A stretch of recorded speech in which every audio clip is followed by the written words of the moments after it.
All right. If you're listening to this, then you're doing your homework, and that's a good thing. The story I want to focus on right now is called Bullet in the Brain, and it's written by Tobias Wolff. Tobias Wolff is like one of the authors that I'm kind of into right now. He's written a couple of other good things, This Boy's Life, and a book that I'm currently reading called Old School. So I wanted to share this one with you. What I'm going to do is I'm basically going to read this. I want you to follow along with me, and then I'm going to actually do my lecture as well. So there will be some points where I stop and mention certain things. So if you just follow along, you should be all right. All right. Without further ado, here we go. Bullet to the brain. Bullet in the Brain, Tobias Wolff. Anders couldn't get into the bank until just before it closed. So of course the line was endless, and he got stuck behind two women whose loud, stupid conversation put him in a murderous temper. Okay, we gotta stop right there because we have to realize a few different things. One, Anders is obviously the protagonist. He's the main person, the person that we're gonna follow. But what's interesting about this is that he didn't get to the bank just until it closed. So, of course, there's going to be this long line. And like anybody knows, especially in today's society, when you have to wait for things, that's when things just get tense, right? And the fact that he barely made it into the bank, if he's 10 minutes late, the bank is closed. He doesn't get in. So it's interesting that he's here and this stuff is happening, okay? And it's funny because the tone is very negative. He's in an endless line, and he got stuck, and he's behind two women whose loud, stupid conversation put him in a murderous temper. All negative connotations, negative tone, okay? And that says something a little bit to us about Anders as a person. All right. Line 6. He was never in the best of tempers anyway. Anders, a book critic, known for the weary, elegant savagery with which he dispatched almost everything he reviewed. All right, break. We know now that he's a book critic. And when you're a book critic, that means you're critiquing something. And anytime somebody critiques something, feelings get hurt. But this is a guy who doesn't care. He doesn't mind hurting feelings. He's okay with saying something is garbage, right? He's not worried about it. And we know that because it says his elegant savagery with which he dispatched almost everything he reviewed. He's not a very positive person, okay? And you'll see that throughout the way Tobias Wolff writes Anders, okay? Line 9. With the line still doubled across the rope, one of the tellers stuck a position closed sign in her window and walked to the back of the bank, where she leaned against a desk and began to pass the time with a man shuffling papers. Pause. Okay, so he's already in a bad mood. He's in this long line, and then the lady at the front closes her desk, puts a position closed sign in her spot, and then goes to the back and talks to somebody who's already there. This is a problem for Anders because he's going to say something. He's going to notice that. It's a problem for him. It's like somebody once said, have you ever noticed that when you're in a rush to get somewhere, like everything happens? You catch all the red lights, you catch the train, like everything is trying to keep you from getting somewhere. Well, Anders is in a rush. He doesn't want to be there in the bank, right? And he's waiting in this long line. He's listening to this stupid conversation. And to make things worse, the lady in the front who has to help him closes her line and goes to the back and talks to somebody. That's annoying, and I'm sure he's annoyed. The woman in front of Anders broke off their conversation and watched the teller with hatred. Oh, that's nice, one of them said. She turned to Anders and added, confident of his accord, one of those little human touches that keeps us coming back for more.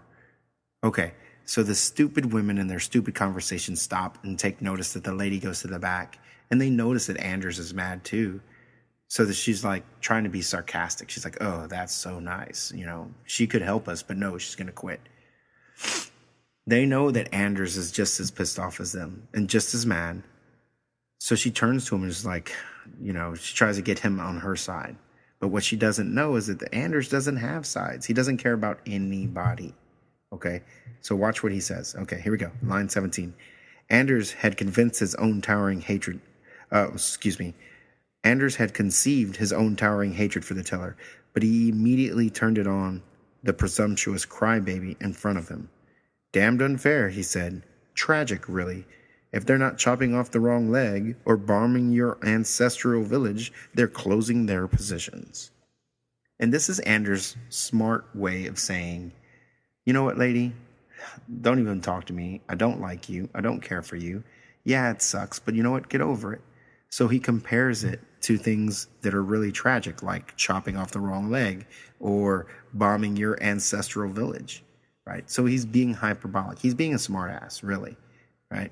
And then line 22, she stood her ground. I didn't say it was tragic, she said. I just think it's pretty lousy. It's a pretty lousy way to treat your customers. Line 24, Anders coming back. Unforgivable, Anders said. Heaven will take note. I want to bring this to your attention when he says heaven will take note. He's trying to say God is watching. And because she did this horrible thing, he's making a note of it. Now, I think this is interesting because later on you'll see that this is a little bit of foreshadowing. I mean, hello, the title of the story is Bullet in the Brain. Somebody's going to catch one. We'll see who. But heaven will take note. It's kind of foreshadowing. Something's going to happen. Somebody's going to get hurt. Line 25. She sucked in her cheeks but stared past him and said nothing. Anders saw that the other woman, her friend, was looking in the same direction. And then the teller stopped what they were doing, and the customers slowly turned, and silence came over the bank. This is a creepy moment. Suddenly, everybody is looking in the same direction, and Anders is not. And the bank gets quiet. Two men wearing black ski masks and blue business suits were standing to the side of the door. One of them had a pistol pressed against the guard's neck. The guard's eyes were closed, and his lips were moving. To me, I always picture him like saying a prayer or something like, oh my God, please God, help me, blah, blah, blah, whatever. This is what I see. The other man had a sawed-off shotgun. Keep your big mouth shut, the man with the pistol said, though no one had spoken a word. One of you tellers hits the alarm, you're all dead. Meat. Got it? So these are the robbers talking. You know, the guy's like, don't say anything. And nobody's even said anything. And then the other guy's like, if you hit the alarm, you're all dead meat. Right? Got it. And then line 36, the tellers nodded. Line 37. Oh, bravo, Anders said. Dead meat? He turned to the woman in front of him. Great script, eh? The stern, brass-knuckled poetry of the dangerous classes. So here we are. This whole thing is happening. The bank is being robbed.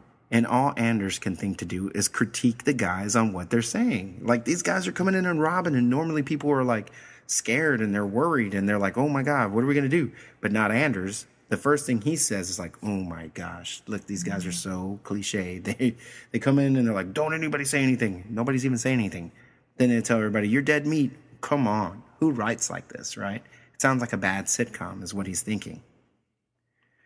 Line 40, beautiful line. She looked at him with drowning eyes. Drowning eyes. I mean, that's just a beautiful metaphor for saying she was crying. I mean, if her eyes are drowning, that means they're submerged in water, and that's what crying is, right? Beautiful line. 41.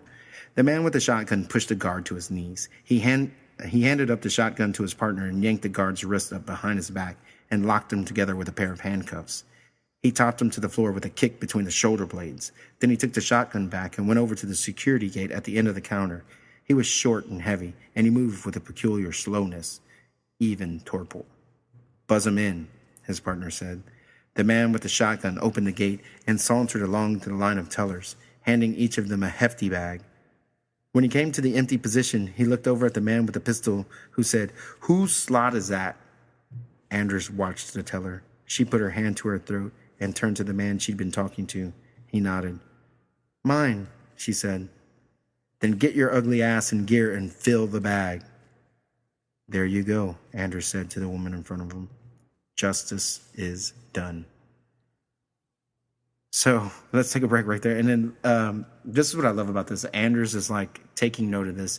And earlier they were so mad at this woman because she closed her teller line. And here she is with the bank robbers getting in trouble for being not by her teller line. So this is a way that Anders is like, there you go. You wanted her to be in trouble. You wanted her to, you hated her for a minute because she closed her line. Justice is done. She got in trouble.